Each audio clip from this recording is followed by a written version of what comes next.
नमस्कार, वाव न्यानीमध्ये तुमचं स्वागत आहे. तर आज आपण बनवणार आहोत बोंबलाचं कालवण. तर सुरू करूया आपण बोंबलाचं कालवण बनवायला. आज मला अलिबाग मार्केटमध्ये चांगले ताजे बोंबील मिळालेत, तर मी त्याला हळद आणि मीठ लावून ठेवते. साफ करून घेतलेले स्वच्छ धुवून. बोंबलाच्या कालवणासाठी लागणारं वाटण आपण बनवून घेऊया. 2 मिरच्या घेतल्यात, 1 टोमॅटो घेतलाय, 7-8 लसणाच्या पाकळ्या, जरासं खोबरं घेतले आणि कोथिंबीर आणि थोडेसे धणे घेतलेत 1 चमचा. हे मी आता वाटण मिक्सरला लावते. चला तर मग सुरू करूया बोंबलाचं कालवण करायला.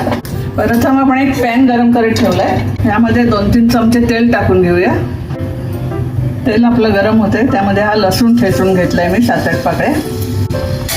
ओले बोंबील आता मार्केटमध्ये छान ताजे येतात, त्याच्यामुळे मी आज बोंबील आणलेले आहेत. आणि आमच्या नातवंडांना पण बोंबलाचं कालवण खूप आवडते. लसूण आपला लाल होईपर्यंत आपण परतून घेऊया. लसूण आपलं आता होत आलेलं आहे. हे आपण वाटण वाटून घेतलेलं आहे, ते आपण घालूया.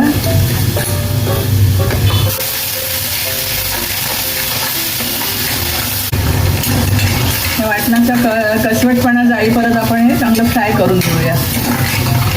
2-3 कोकम टाकूया. हे करून बारीक करून 2 चमचे लाल तिखट घालते. मिरची टाकलेली आहेत आपण 2. थोडं लाल तिखट कमी घालते. बोंबील हा प्रकार जरा नाजूक असतो, त्याच्यामुळे बोंबील शेवट टाकायचा. मीठ मी बोंबल्याला पण लावून घेतलेलं आहे, त्यामुळे थोडंच टाकते. आपल्या वाटणाला चांगलं तेल सुटते. आता वाटून घेतले, त्यामध्ये थोडं पाणी घातले मी, ते घालून घेते. तुम्हाला पाणी त्याच्यामध्ये किती रस्सा पाहिजे त्याप्रमाणे तुम्ही घालू शकता. आपण थोडं झाकण देऊन उकळी काढून घेऊया. चला तर आपण बघूया आपल्या रश्श्याला चांगला कड आला का.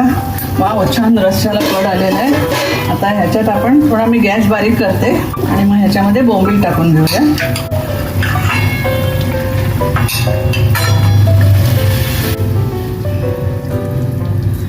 हलक्या हाताने अगदी घाटा भेटायचं हे, नाही तर मग बोंबील तुटतात. चला परत आपण झाकण ठेवून एक कड आणूया. आपलं कालवण होत आलेलं आहे. आपण थोडी वरून कोथिंबीर घालूया. हे आता आपलं कालवण झालेलं आहे, आपण काढून घेऊया.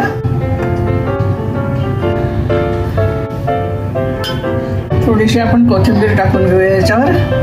तर तयार आहे आपला बोंबलाचं कालवण. तयार आहे आपला खाण्यासाठी बोंबलाचं कालवण, भाकरी, कांदा आणि लिंबू. तर चला पटपट खायला सुरुवात करा.